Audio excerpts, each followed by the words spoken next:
focus on some practical information for you. So I looked at the description of what I was going to do, and I thought, what would be most helpful for you? And I thought, well, I'm going to tell you what they've determined to be the 5 defining characteristics of effective group work.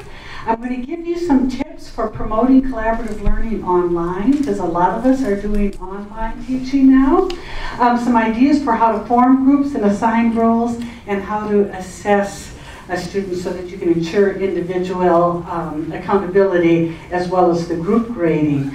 But the biggest thing that I want to concentrate on is solving the problems, and we're going to be solving the problems that you identify here. So I'm going to spend a little bit first just running through some presentation material so that I can give you this practical advice that I promised I would give, and then we're going to turn our whole attention to the problems. So you probably intuitively know this, but this is what the research says, and if you're having problems, you might look at one of these 5 areas. One is you have to make absolutely sure it's relevant work. It's easy to just think, well, if I have them do a group assignment, you know, it means that they're active learning and it's all good. Well, it's not all good if it's not really something that they need to learn in your course. And students are real good at telling when you're just having them do busy work. So make sure it's relevant. Make sure that the task matches their abilities. If they are more sophisticated students, really challenge them. If they're freshmen, you have to keep it simpler, at least at first. Do what you can to promote interdependence, which means that all of the group members are relying on each other in order to be successful. Very important, although I must say it's, in my own experience, difficult to do. And while promoting group independence, also really ensuring individual accountability. I teach in an open admissions institution where we only accept the top 100%. And some of those students have real issues on being good students, and you have to make them accountable for their work. And finally, really plan for each phase of the activity. Collaborative learning is not something that you can just say, oh, I'm going to try this class session. Students sometimes say, you know, I paid for university tuition to learn from you, not from these other students.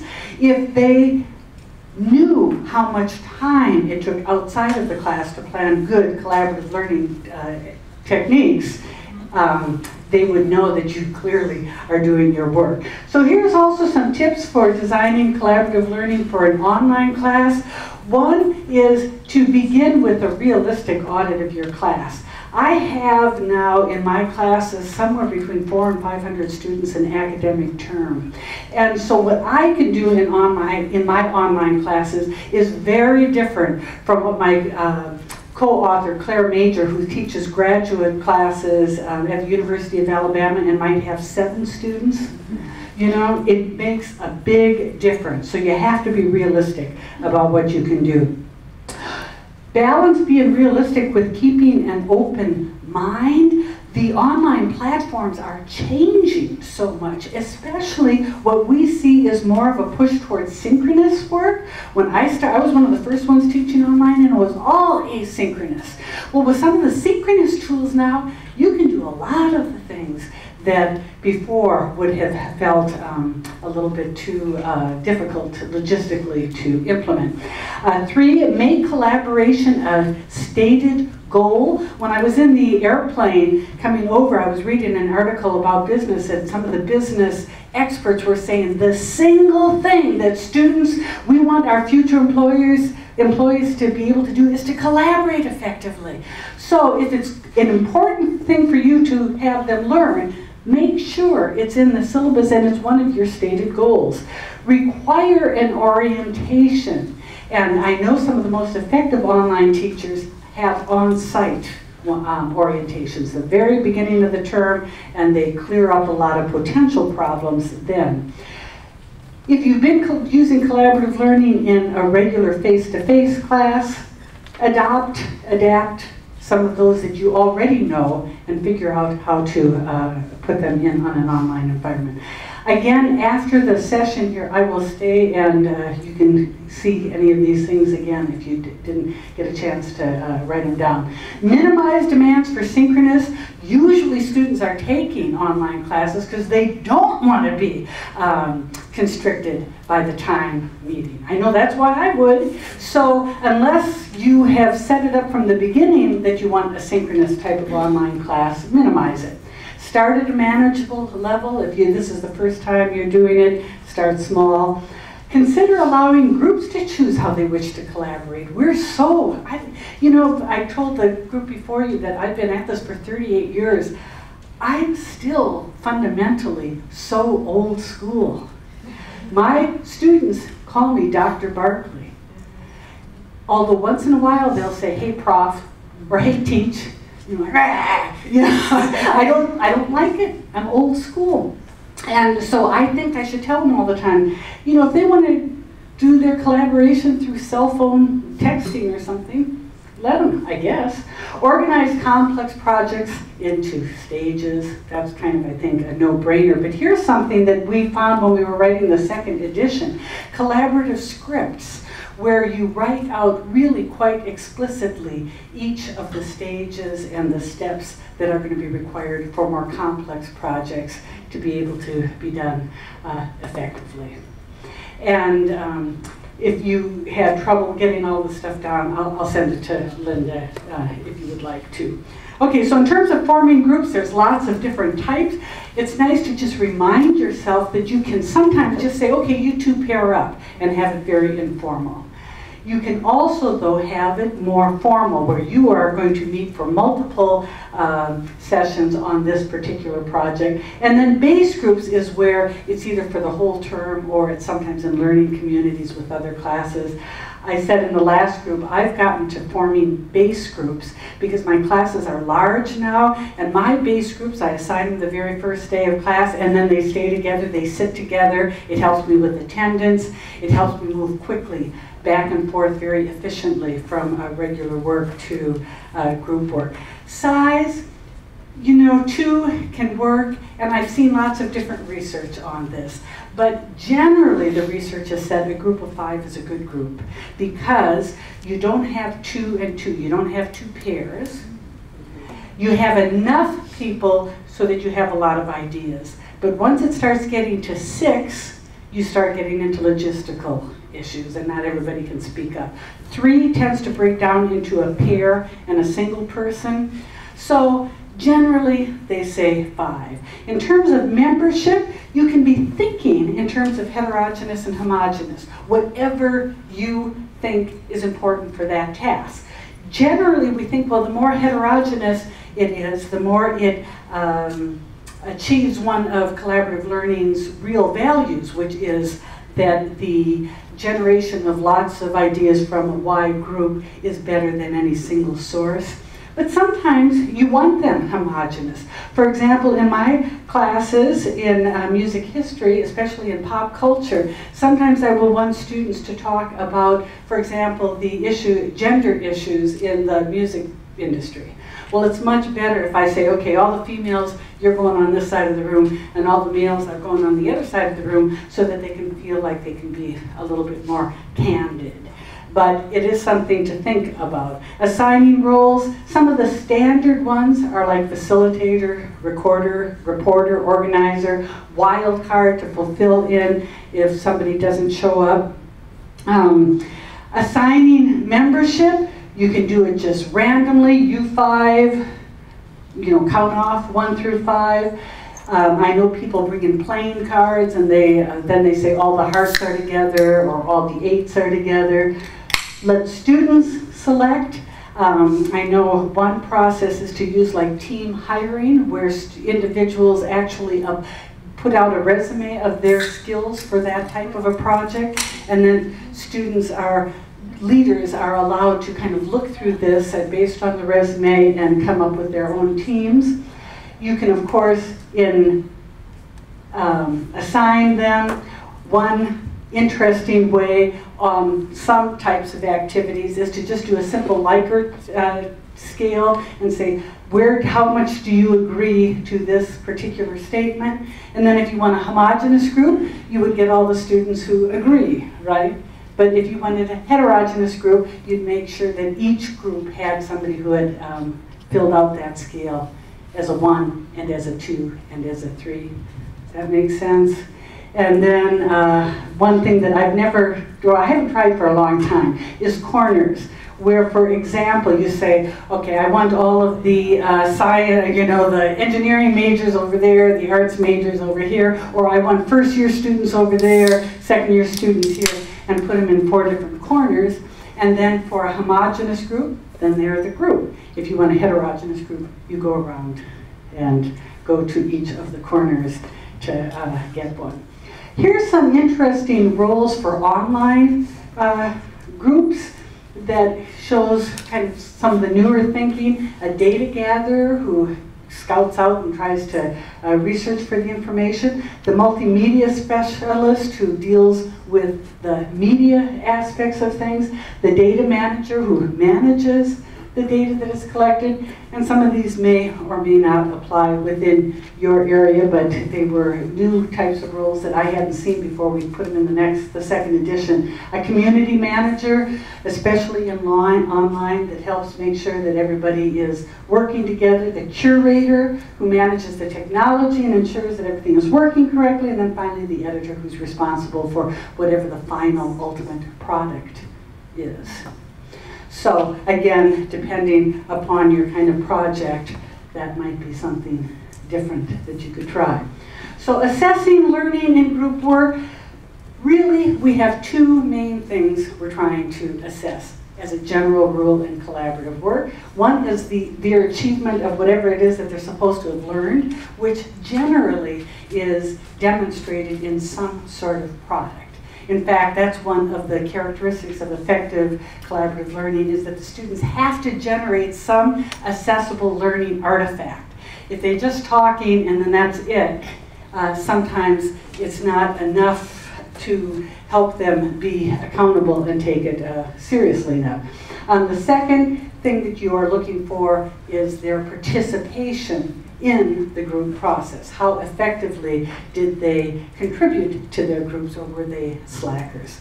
So we have in the book rubrics that show how you can create an assessment tool that evaluates both the product and the process. So this one is on a collaborative digital project, and it's in the book. And so over here, this row is all about how well they each collaborated and contributed individually, and then the other rows address the actual product of the learning.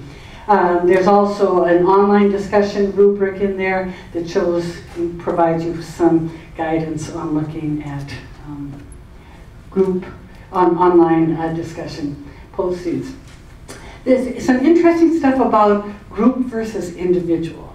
Especially in the early years, everybody was just grading the group. And so Kagan particularly did some work on why that is unfair. He said, obviously, individuals are rewarded or penalized, and it may not really be reflecting their actual contribution. Right? That's what that resentment against slackers is, which is so problematic in group work. It undermines the validity of academic transcripts. If they've done a lot of group work, how much were they really as individuals able to do? Being evaluated on forces beyond control is frustrating and fosters that resistance. If a student is a real high achiever and they're afraid that they're going to have a lower grade in their group work because they've got some less capable students, that's not in their control, and it makes them angry and they don't want to do it. And also, it may be illegal. At the time we wrote the book, there was a court case about a student who said that he hadn't gotten into graduate school because of just a couple of point difference, and that couple of point difference was because of a course that had group projects. So I don't know what the ultimate disposition of that law case was.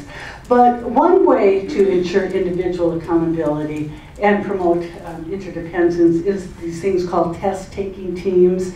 And I don't know how many of you have tried it, but what happens is that students first take their test individually, and they turn in their test, so you have complete knowledge of how they were able to master the content on their own, and then before they receive the graded exam back, they take it as a group. And so then their final grade is some combination, depending on how much you want to weight it between those two. I know there's a biology professor on our campus that does that quite a bit, and I'm sure some of you do it as well. Now, I'm putting up this next screen, and I know if I were in your case, I would say, oh, she's just trying to sell the book. I have to tell you that Claire and I sometimes laugh and say, will we ever recoup the amount of hours and money that we spent in on making the book? We don't get that much in the royalty stuff. But I wanted you to know that the book really is full of a lot of information. I mean, we really scoured the country. So it's got all the different techniques, but it's got whole chapters on some of the issues that you may be running into. And it's not just our ideas, it's mostly stuff that we have gathered from professors all around the country. But it also has in the new stuff, in the new edition, some really interesting things. How to implement collaborative learning in the 4 primary online environments, like a learning management system, a virtual world, open source. How there's some good tools for promoting collaborative learning in online, and then the best techniques for these different kinds of pedagogical organization, like breaking out from lecture, class projects, study partners, and test preparation. And I was able to get from our publisher a discount for you, so that's last I talk about that. Okay, now, this is what's going to be really interesting, because now I want to find out what your problems are. Tell me your problems, and we're going to try and solve them. And what we're going to do, how we're going to do that is in a technique called send a problem. And this comes from, as I explained with with the earlier group, my daughter who came back so distraught because she said, today was awful, my teacher assigned us to group work. When you look at the research, there's not much research on how much sometimes students can't stand group work, right? It's just like, oh, group work is good. All the research, all good. But we know they can't stand, some of them can't stand it. And there's reasons they can't stand it. And that creates problems for us. So what we're going to do is look at those situations where collaborative learning just isn't working in your classes. And again, we're going to have 2 different kinds of roles. So I want you to just count off in your tables, just so that you know whether you are a 1, a 2, a 3. I'm trying something different here with you. Count off, just so you know whether you're 1, 2, 3, 4, 5. 3. Wait, how far are we going up? However many people you got. Okay.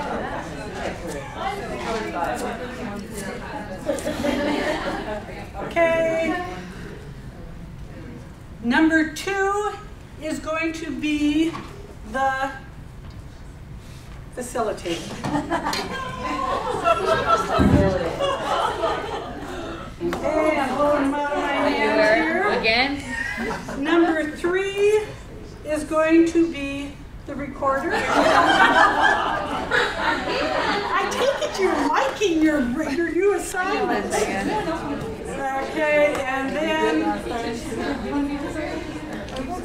number 1 is going to be the reporter. Now let me put this in so that we have, so facilitator was number 2, right?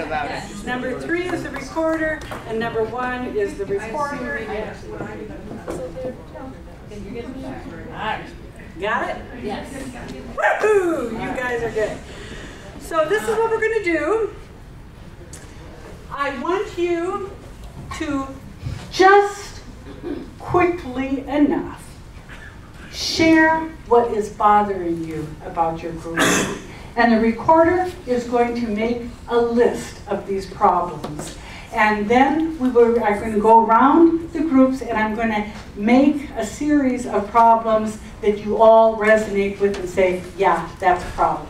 So get enough problems out there that you will have a number of problems to contribute to the group list. Does that make sense? Just free talk, say what's bothering you. You have about 5 minutes on that. All right.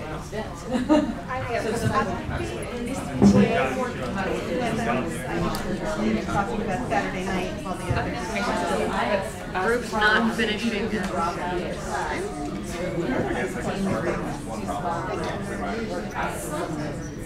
no task is going to take all groups to take.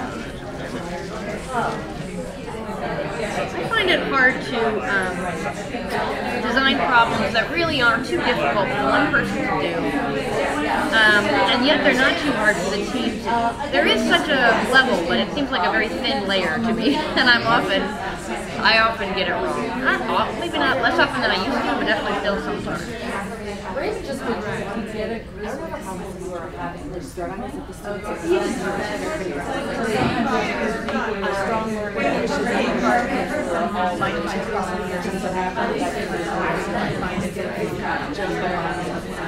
So groups are not going to be at the same. Oh, okay. But now like class now. Yeah, I guess so, yeah. I want them to be creative. Give them That's the worst thing. I can't believe she let that go by without pointing out all the literature. She should never do that.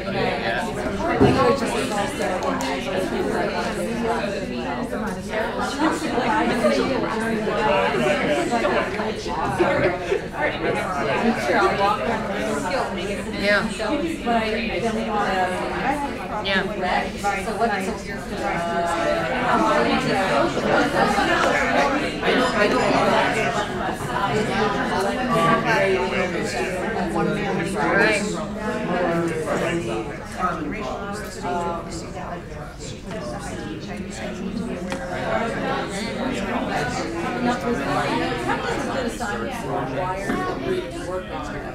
She said. I'm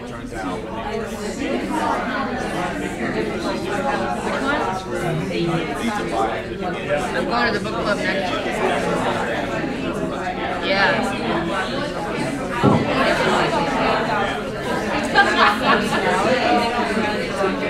Well, if they meet outside of class. Yeah. Hard to find time to meet outside of class. And the logistics of a large class. How to get them all together in one portion of the lecture. Have grade. I generally don't grade what they do in class, but and I don't have groups outside of class. Yeah, well they both, you know, I see what they're doing, but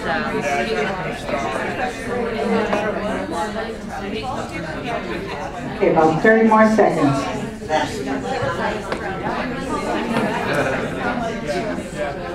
So hampered with grading. I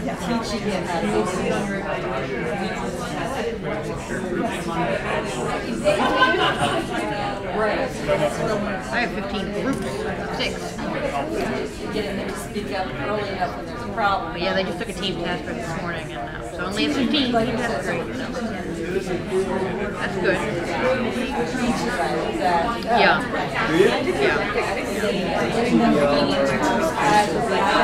Yeah, although not just CPL. The general idea is that it's the literature of group formation. Basically, groups work better over time together. So if you keep reforming new groups, keep putting them back in a position where they're not working. I forgot to tell the newcomers that that's a little replica of a California mission bill I grabbed off my bookshelf yesterday morning right before I got on the plane, modeled after L.D. Finks, who wrote Significant Learning when we were in Columbia just a couple of weeks ago. He had a big old-fashioned school bell. And I thought, I'm not going to lug that around. My makeup case is much more important than that big bell. But I did find this little one. Okay, so let me tell you how we're going to do this. I'm going to go to each table, and you're going to use the microphone. You're accustomed to using the microphone, so don't talk like this. Because even though you can hear yourself, somebody may have auditory processing just 2 tables down. So please use this. And you're going to pick out one of the problems that resonates with your group. And so the rest of you can't pick the same problem. Then what I'm going to ask you to do is write that problem in small letters at the top of this page of these cards, because we're going to do something called send a problem. Yeah, I'm sure there are many, many problems to go around. It is tough. So. Okay, so I think I'm going to grab 2 of my favorite ones, the first and the last. You only get one. Yeah, okay. So I think I'm going to do apathy is more contagious than enthusiasm. Okay. So, does that resonate with all of you? It sure does with me. Apathy. What is it with some of our students today? I hear all over, they just don't seem to care, which is very scary, but that's another topic. So we have to state this in a prompt. So would it work to say something like, what are ideas for helping my students care? Sure. And are you thinking about the collaborative learning project? Because that's what we're focusing on this one. Yeah. What are ideas for helping students care about what they're doing in their group work? Okay, all right. This table here, a new one.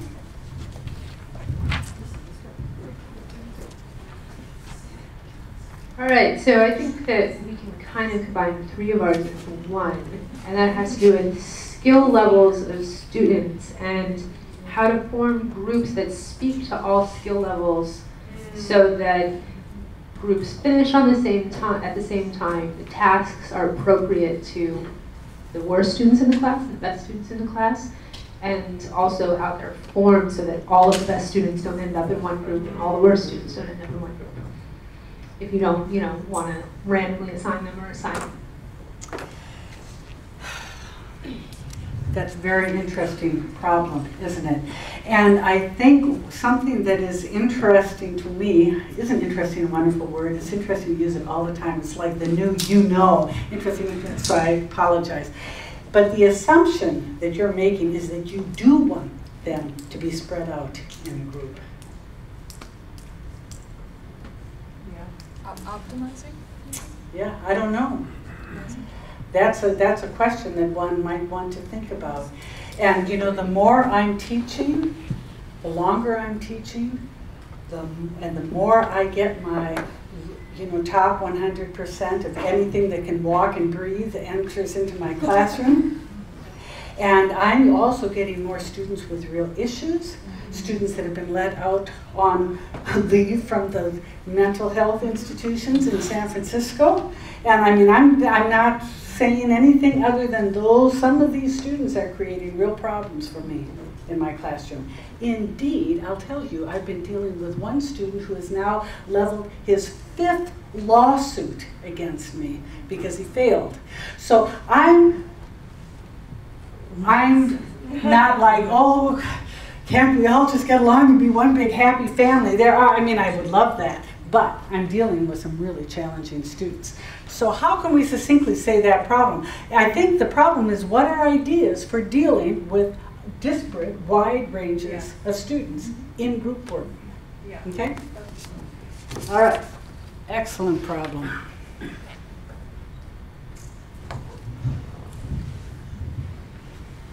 Okay, we have a couple things that kind of tie into one thing. In our group, having one student, usually the most capable / extroverted student, tends to dominate. It could be because they want to dominate. It could be because everybody in the group knows that they're the most capable, so they let them take over the task, knowing that they'll do the best job.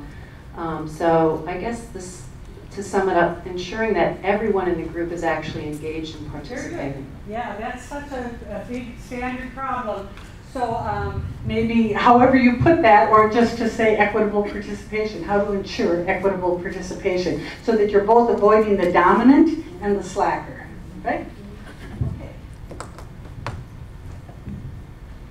Well, one of the problems that we were discussing was students having different schedules and arguing that they don't have enough time to work outside of class. Okay. So how about the logistics for students doing group work outside of class time? Okay. And here? So some of ours have been taken already. Dawn, let me give you this. Sure.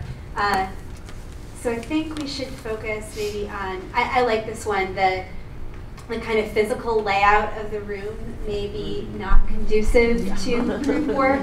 So how, to put this in terms of a question, how do you deal with awkward physical layouts in actually having the group work happen in a physical classroom setting? Great, great. We talked about peer evaluation, and one of the questions we asked was, how do we get students to take peer evaluation seriously? Okay, excellent.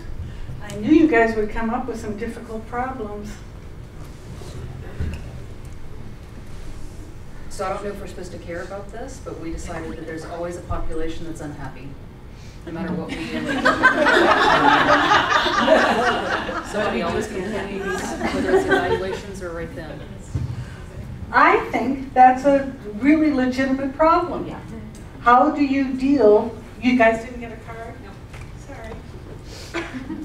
Oh, sorry, I put a little cantaloupe juice on it. How do you deal with students who are unhappy and resistant? Yes, that's it.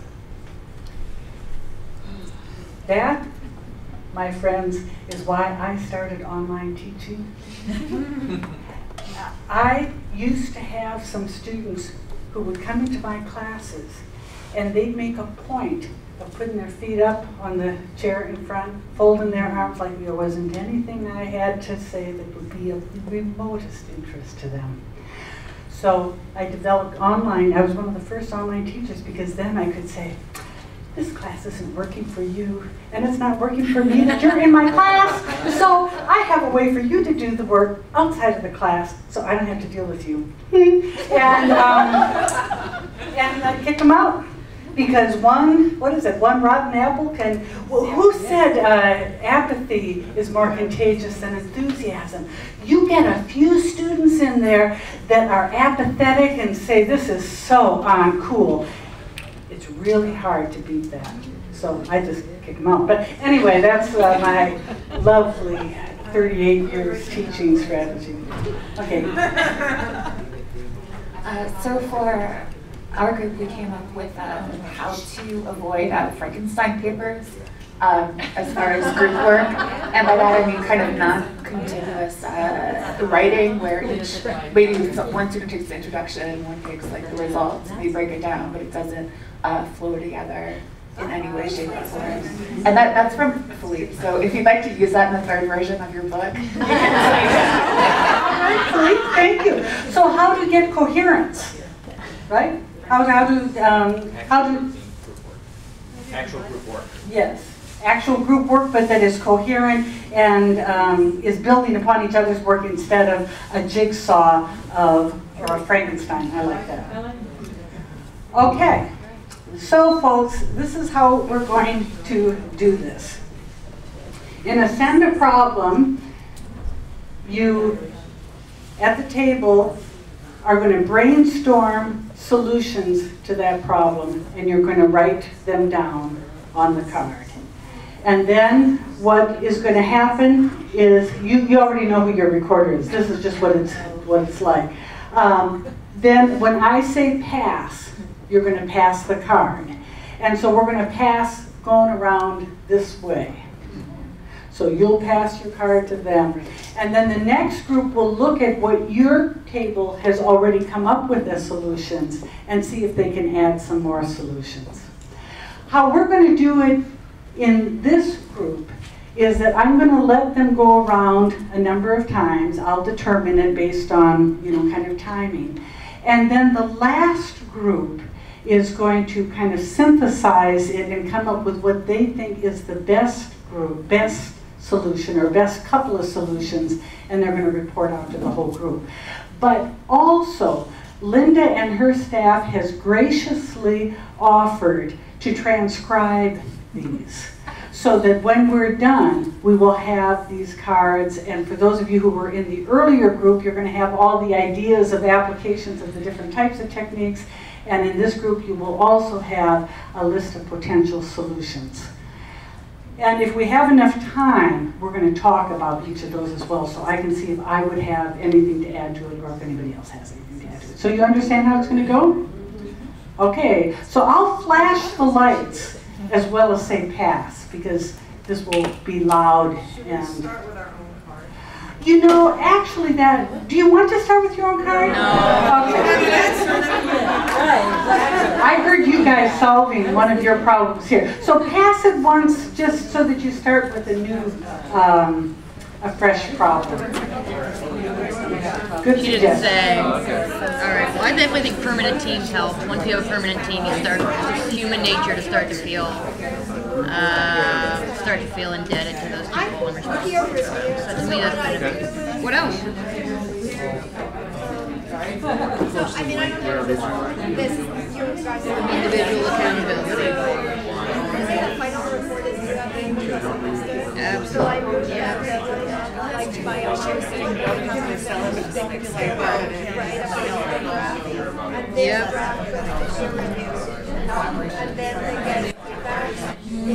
And I don't. Well, I think closely related to that, calling on individuals.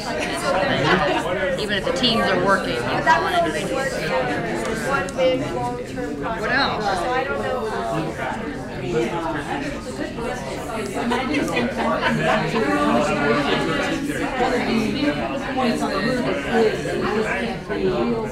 Yeah. Like she said, it's not letting them know but instead having people have a sign that real world involves teams or requires them to work in teams.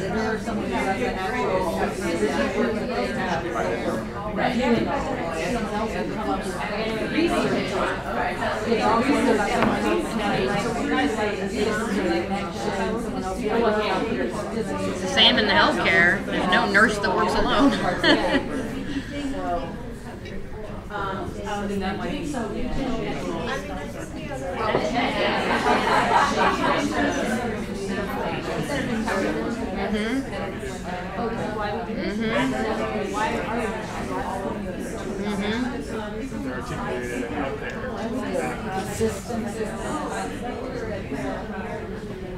I don't know if it's exactly the same, but making sure to kind of motivate the text why would this be of interest. Yeah, that's what at the very beginning I thought you meant that, and I wrote that, and then I wrote what you really meant, but yeah, real world problems from their real field studies.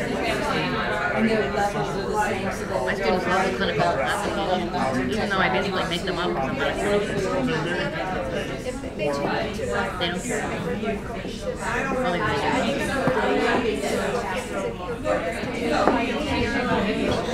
I'm also, yeah. I think, yeah. Coach soccer. Okay, pass. Then they could fix it before I thoroughly. form them based on intended profession, which is a sneaky way of forming them by GPA.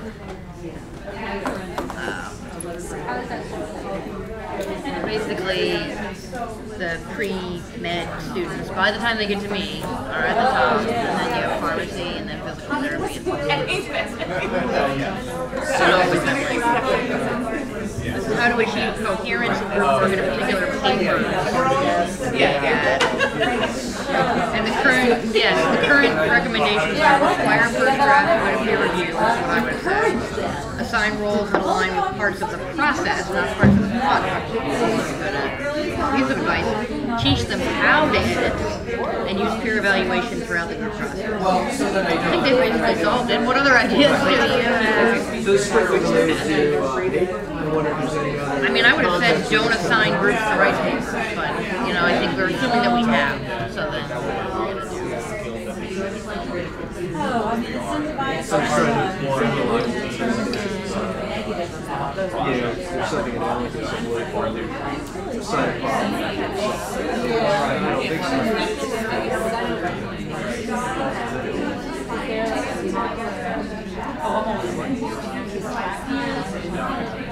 I think you could write that in there, so track, or even have them report about who contributed what.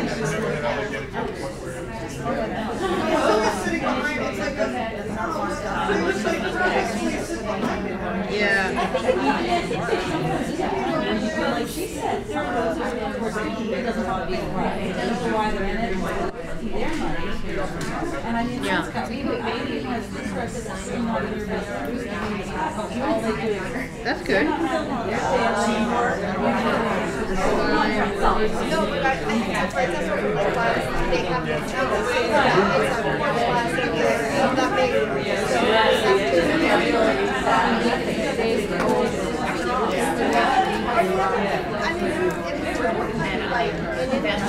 this is your job. I mean, it's like you get fired. I know.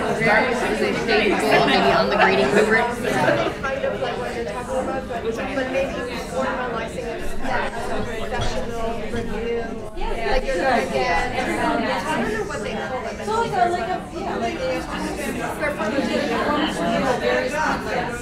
mean, I didn't know that really good, but I know that's right. They did in there.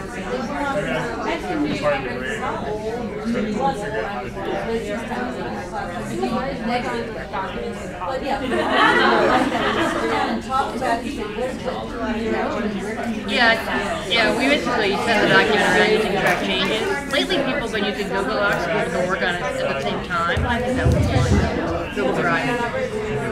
So this is not what I say. Put the papers on But still, usually, yeah, I think usually papers are more coherent when they have one major object. Because I think, you know, Nancy and I read a paper together, we probably have different ideas of what we are trying to say, you know? So. We got one from you guys.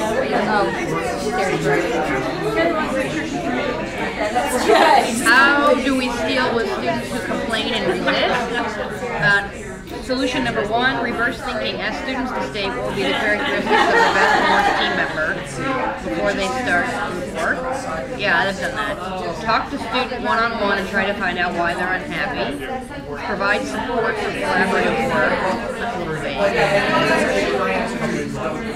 think we can do better. I'm sure.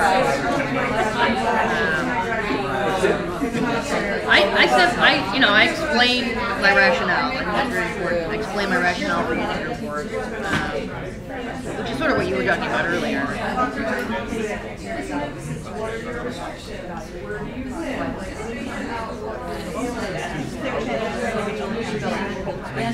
It's almost the same thing. Yeah.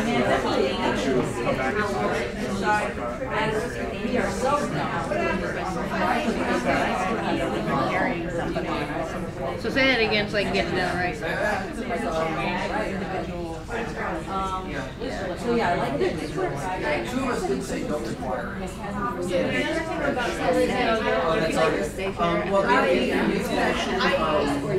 grade them on the peer review. It's literally they grade each other, but I check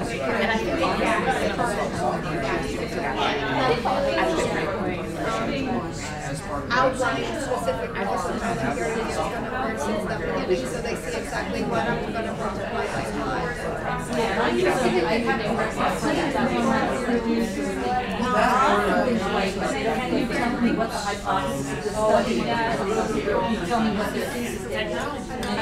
Do you have formative peer evaluation? I got it. Yeah, I grade up peer evaluations. That's what I get.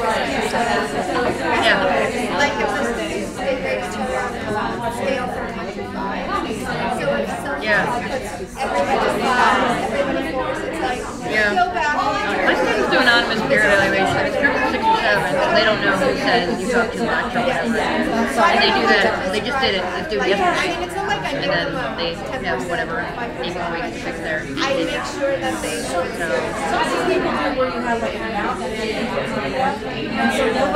So the peer evaluation at the end is the one that counts for grading. And the one now is just formative. It's just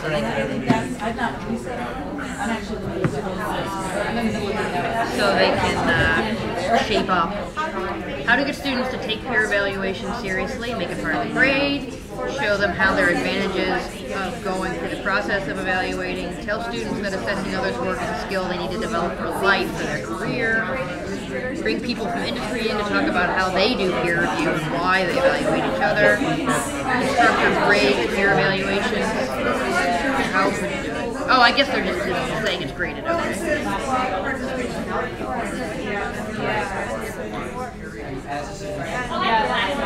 I think teachers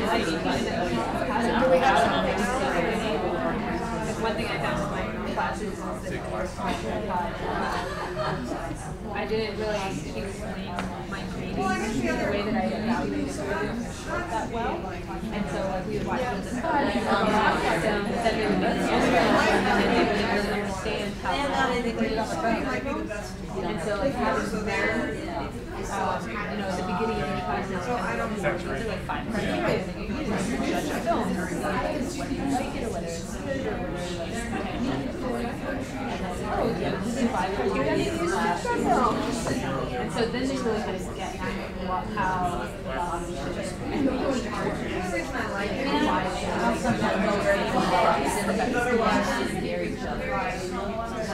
I think using specific criteria helps. When I used to just say, assign your team numbers. You have 60 points. Assign your team numbers. Give team members different amounts of points based on how much they perform. And now I say, did they bring their book to class? Did they listen to others when did they seek out compromise? Did they do this? So it's very specific. I think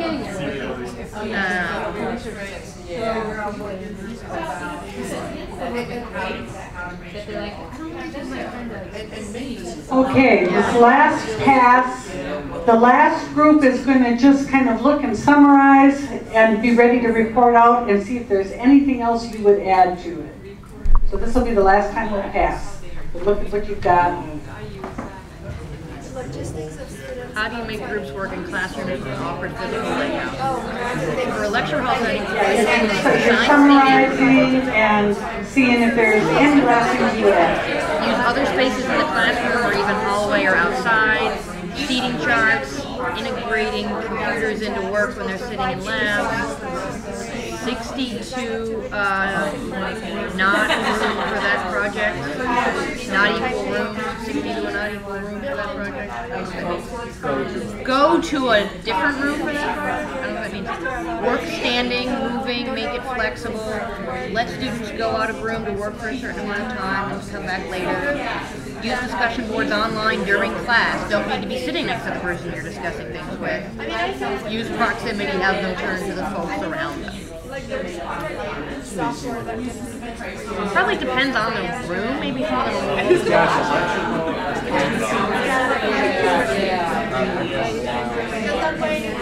Yeah. Well, in our bio classes, intro, you have to sit with your team in the lecture hall. Yeah, that's the only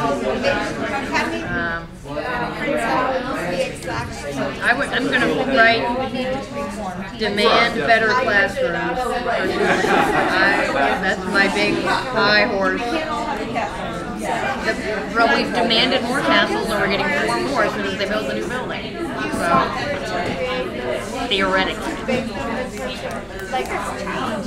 Alright, what do we want to, how do we summarize this? Either find alternate spaces or make sure students are already sitting with their team in the large room.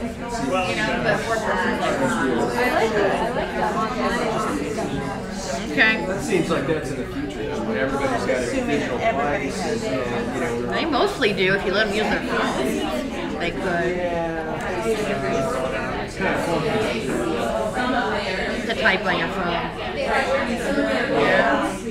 I'm envisioning everybody with a...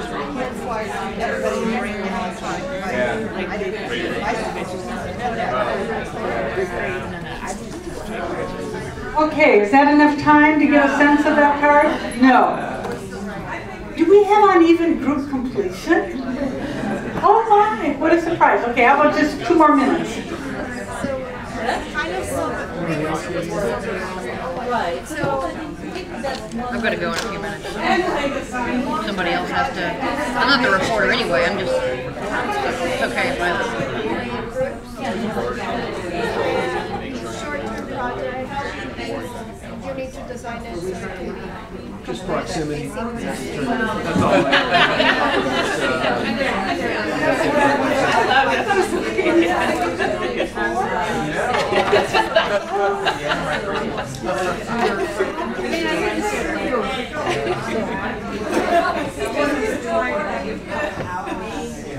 They need okay, to so that's 15 minutes, right?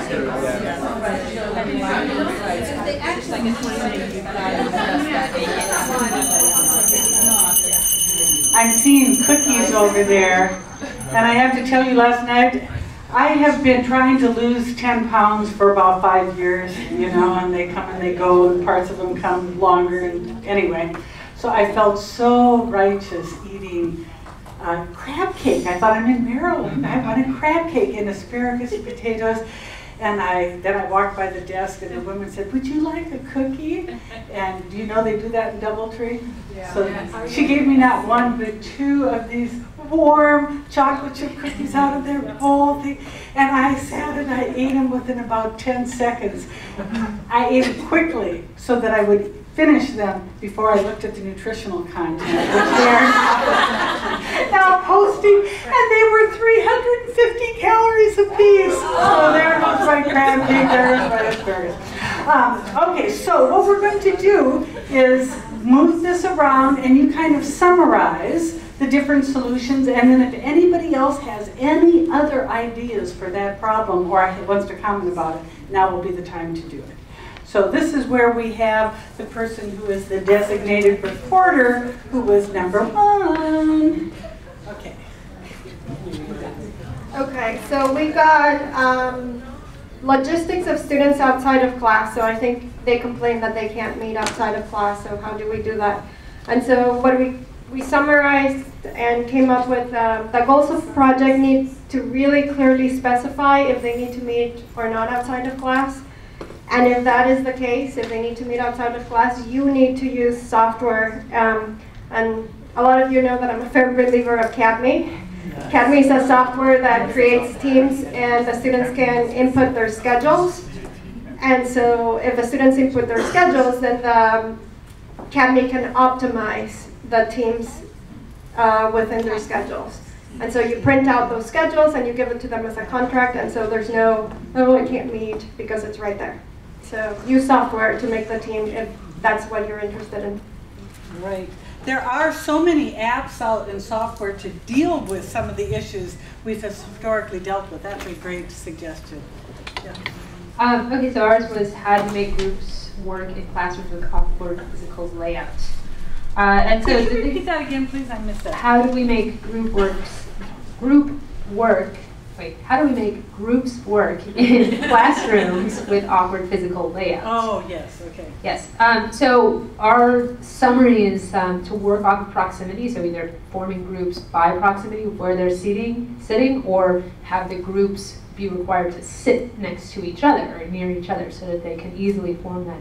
If you have time to send them out to other spaces in like hallways or the library or whatever in class for like a longer project, that works as well. But within class, proximity is the best. And our other suggestion was demand better classrooms. Good, great, thank you. All right, we had how to get students to take peer evaluation seriously. So to summarize, lots of good suggestions, but the large categories are to make it part of their grade so that they actually are graded on the peer evaluations themselves. Another suggestion is to make explicit to them, tell them how relevant peer evaluation is and how it will be significant to them in their lives and an important skill. You could do this yourself. You can have people from their profession come in kind of as testimonial, ask them if peer evaluation is ever used and have the employers say, oh, we do this all the time. Or alums that are out of school, maybe only 5 years, so it's closer to them. And then lastly, lots of suggestions on showing them how to do it because they need guidance. So maybe constructing a rubric for peer evaluation so that you are suggesting very concrete behaviors, and perhaps those behaviors could be some of their own suggestions that they make in the beginning of the semester. What do you think a good team member would be like? What behaviors should you see? And then at the end they can actually grade each other based on those characteristics and behaviors using definitive scales so that it's easier for them and more consistent from student to student. And ask them for some constructive feedback. At the bottom, ask them to tell the student 1 or 2 very effective things they did as a team member, and perhaps something that they need to improve.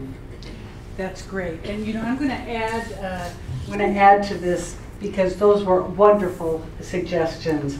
And I know, you know, I told you how I have these base groups now so that students can quickly, it kind of deals with the logistical issue.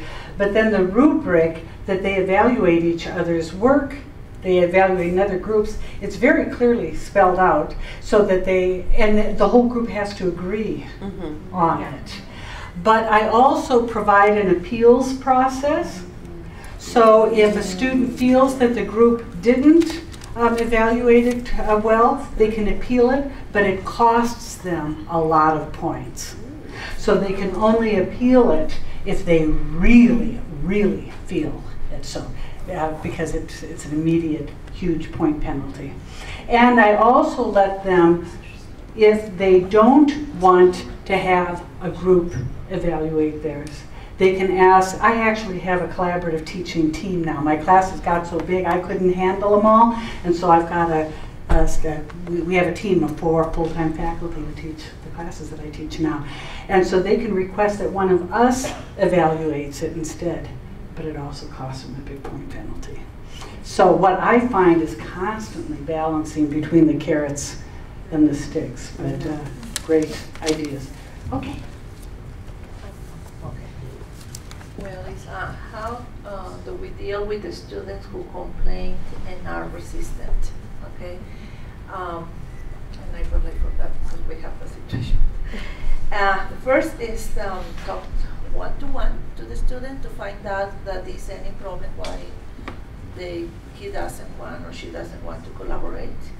And we need to put in the student's shoes first to understand, okay? The other... You have to get into the student's shoes. Yes, first, yeah, like, you know. Right, because I mean, they may be resistant because they had a terrible experience. Exactly. That's one kind of a problem. They may be resistant because they have a speech impediment. Exactly. You know, so each reason has different solutions. Exactly. So we may find the solution for each problem, okay, and by one-to-one, okay.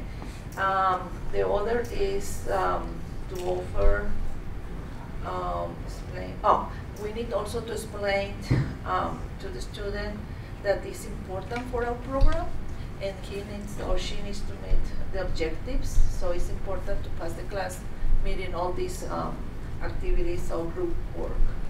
And also the other is offer an opportunity to that the student who is resistant to have a voice and make him a leader position maybe, you know, because sometimes that happens. They are leaders that they don't have a voice, and it's very nice to give them a voice, you know, and then they are very good. Sometimes they organize the whole group and they are very active. So you co-opt them exactly. and turn their energy around. Okay. Okay. That's it. Great. I didn't hear in any of those that you actually tell them that they don't have to collaborate. Because, you know, I tell you, I am in the classroom all the time, right? So I'm very different from a theoretician who doesn't actually face the problems. And I have, on occasion, said, if you really don't want to do it collaboratively, then you don't have to. But it's a point penalty, you know? So I'm really into choice, because if it's choice, then they tend to be a little bit more motivated. But it raises lots of questions, because I know some faculty feel really strongly, if you think collaboration is important, then all should do it. But past a certain point, I don't want to resist. What are you wanting to say? I do have a question. What about if it's in their accommodations that for some reason they are unable to work cooperatively? There are occasional changes. Have you heard, did you all hear that? Yeah. Well, what's your answer to it? I haven't actually come up with this, but I have heard one time, I remember in an undergraduate program directors meeting, someone had brought up the point that they had a student in their class where there was on the autism spectrum or some other condition where they were unable to work cooperatively, and it's in their accommodations. We didn't have a solution at the time. I mean, I guess. Does anybody else want to suggest a solution? I've dealt with this once or twice. Just give them the option. What I usually do is ask them to try it out for a few weeks and see what they think. And then if they still have a problem, please come see me. I've yet to have anybody come back and see me after trying it out. So. Anybody else want to offer a suggestion? If it's in their accommodation, though, don't you have to allow them that's what I'm saying. You have to do that? Yeah, I don't think you can, if it's in their accommodation, I don't think you can. So you can't force them. That was kind of my point. That if you have the stance that they must cooperate, you can't force them. Well, I haven't seen an accommodation where it's like they may not work with other people. Oh, I'm not sure what the accommodation, how it's stated. I don't know if anyone from disabilities is here, but sometimes there is something that says that if they are uncomfortable doing this, then they, just like someone who would need to go to another place to take a test, it would say that this person does not have to, is not required to work in a group, I assume is the word. Again, I haven't had that, but I'm aware of that. I haven't had it. We have one more comment on that. Well, the point is that we cannot give free points for those students. I have some every semester very often, and right now I have one, okay? And I say, okay, you have this special accommodation by law, I cannot make you to present. Let's go and do another project, and then you can prove me the objective anyway of the course. So we are working on something that doesn't cause her like to be nervous or in panic, but she can do very well, and she's doing a very good research, okay? So it's very good working. Okay, I don't know if you're experiencing this, but my numbers of accommodations are just skyrocketing. Every year it's more and more and more and more. And I guess my sense would be that if it is a documented accommodation, then yeah, you don't have a legal choice. You have to provide them with that accommodation. Unless, as I understand it, it is so essential to your curriculum that they need to do it. So I don't know, but I would always say an alternative. Let me ask you this though, because I have had students, like I tell you, we get the top 100%. I've had students who are so disruptive because of their personality characteristics that they bring down the group or the other groups. How do you feel about having students have the right to expel a student out of their group? I picked this up from the Lilly conference on teaching, and I have a divorce process. So that the first thing a group has to do is try to work it out as a group. The next thing they have to do is come for mediation, and then if that doesn't work, they can request a divorce. And then I have to find another project for the individual that they're kicking out. But it's a process. Yeah, yeah, that sounds like what I do. There was another contribution here.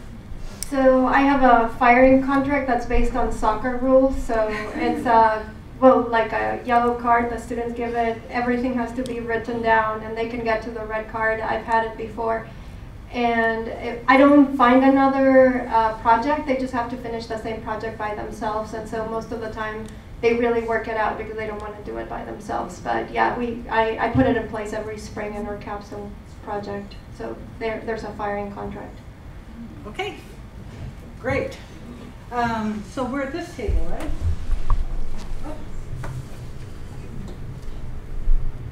The question is, how do you achieve coherence in group work? And this is referring to papers and projects that are the product of group work. And I'll just mention a couple that we liked. I think using models is a great idea. So there is a suggestion of showing the students a Frankenstein paper when it's been cobbled together and isn't really knitted together very well versus a coherent paper. And we also came up with breaking the overall project into chunks and checking in frequently throughout. And I think it's also useful for the project's objectives to be very clear from the beginning and checked as a group. This says when it's completed, but I think also at every stage as you're kind of breaking into chunks and checking in. Okay, great. Okay, our question was, what are ideas for helping our students care about group work? So several ideas were individual accountability, grading individually and groups, not just groups. But what we came up with, the summary, was we need to help students understand what's in it for me in the short term and the long term. And then somebody wrote in here that you just need to let it go, because after that, really, well, you can't make them care about the group work. But at least trying to help them understand what's in it for me right now. Okay, great. Thank you. Our question was, what are the ideas for dealing with a wide range of skills in group work? And the two that we liked the best was, I guess let it go is a common theme. Students is participating and learning, don't worry about it. And the other one that we liked was to pair students based on previous assessments. And so students with similar abilities. Okay, very good. And then who was the reporter here?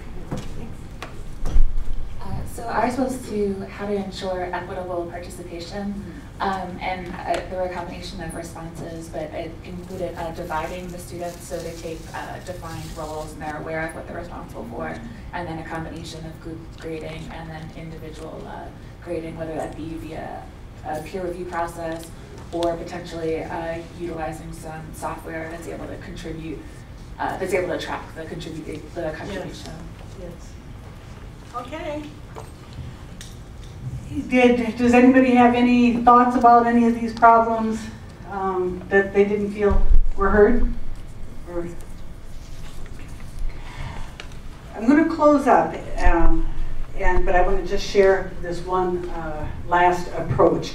When I do the engagement work, we talk about motivation, because it does seem to me that if students were motivated to do it, then they will do it. Now, of course, we want them intrinsic motivation, that they want to do it just because they love to do it, but there's other types of extrinsic there's other kinds of aspects of motivation as well. So motivation has been really researched. I don't know if there's any psychologists in here now, but I have been told that from a contemporary theory perspective, that most motivation theories can be viewed as a product of value and expectancy.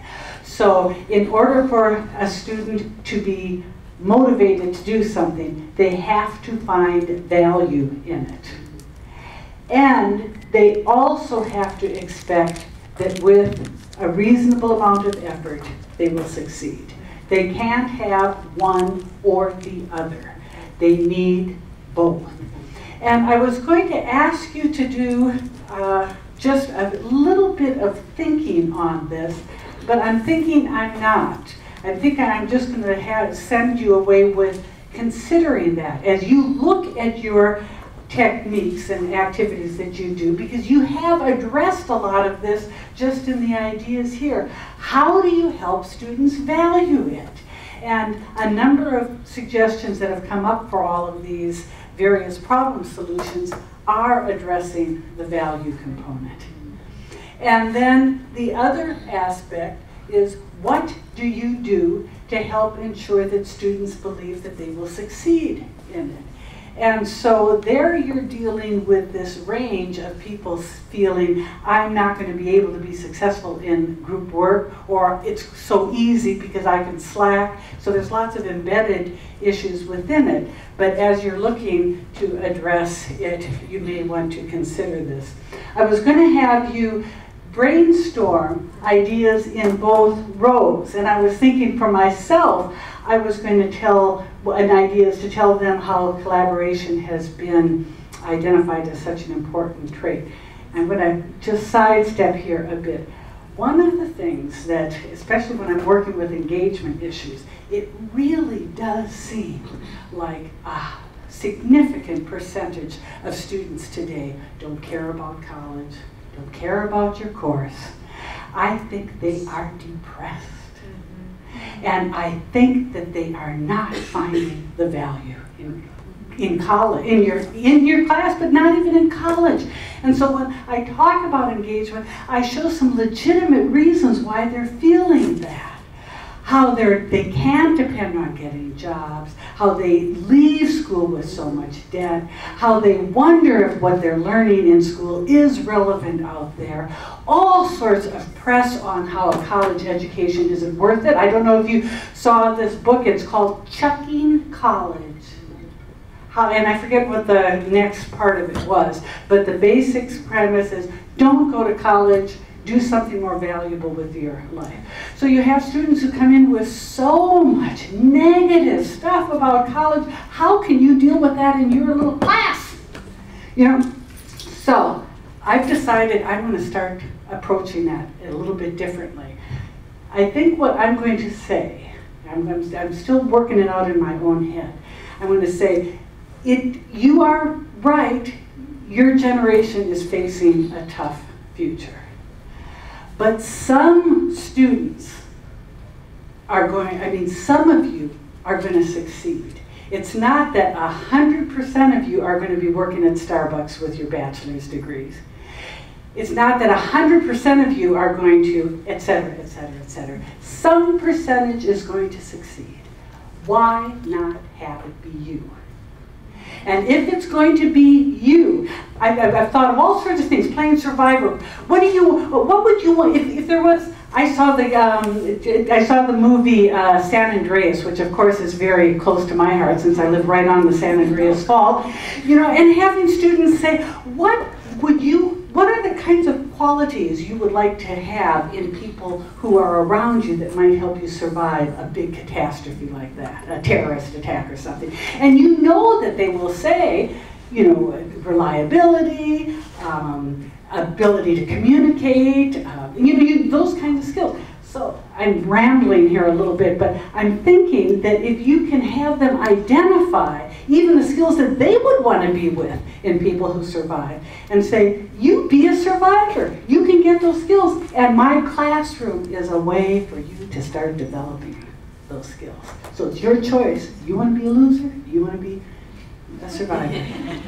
Loser! In somewhat of a different way, and that is that, I mean, the way that you just phrased it talks about people as kind of individuals and where their individual trajectories are going to go. But I think another way of talking about group work, and what I hope would be a motivating way, is to talk about the kind of society that we want in the future, and that societies are built by individuals, and that building relationships with people and the ability to work with one another and to learn from each other is a way of building a society that's better in the future. So I guess I would, instead of talking about kind of, we're in this big game of this big lottery, and some of you are going to make it and some of you are, I guess I would talk about how can we make something better together, and here is a little microcosm of how you can make something better together. That's an excellent approach. Actually, if I were spinning out more on the way that I've been thinking on the plane about this, it does come down to building relationships. No one wants to be out there on the road alone. And so I know what you're saying, both things. One is that you need people together, and how can you make a society where more people can succeed, and not just a few people are the billionaires and everyone else is students not succeed. Okay, just a couple more comments and then. Well, along those lines, you have written up there under expectancy, allow them to expel the slackers. I say no, don't allow them to expel the slackers. Allow them to find ways to bring those slackers into the fold so that the slackers can succeed too. Right? Yeah, you are noble. That's where I was 10 years ago. I've just gotten more, but you are, no, you're right, and I don't mean to be light at all on it. I guess I'm just getting tired. And it also feels to me that some students are coming into my classes not ready for college yet. So in some ways it's like, okay, it doesn't mean you're a bad human being, but maybe go work at Starbucks for a while and come back to college when you're ready for it. I wasn't ready for college at first. Most people don't know I was kicked out because I wasn't ready for it. So You were expelled. You were expelled from the whole group. Okay, one last comment from Lynn. Well, the other thing, and this is sort of just, I wonder, if part of this, not only are students depressed, do they lack a passion? Do they have something that they're really working toward? I mean, even if they want to go to med school, sometimes it's just because they see it as a good job. Most of us in the room, our passion was, oh, we love to learn, or we love to learn something specific. Now, they're not necessarily going to have that, but trying to help them find their passion to give some meaning to life. And it won't necessarily be directly related to our classes, but if we can turn them on to something, I think we all need passion in our life. Okay, there's two more comments that we can't move this. I think for what I noticed,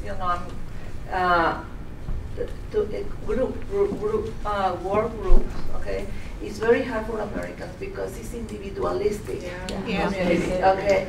So if they don't have the training when they are when they start in the kindergarten to work as a group.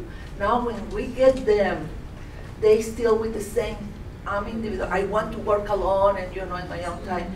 And just consider, other cultures are not like that. Japanese, Chinese, and I know right away in my courses that I have all these blended communities, cultures, and I know which one is right away to work with somebody, and I always, the other ones resistant, and it's just training, it's cultural, and it's just, and I think we are having the hard work now, but if we start early, it can be much easier for us too. There's also different games that are out there, and I just heard about one recently that demonstrate how it's only if it's collaborative do you succeed, and if you're individualistic.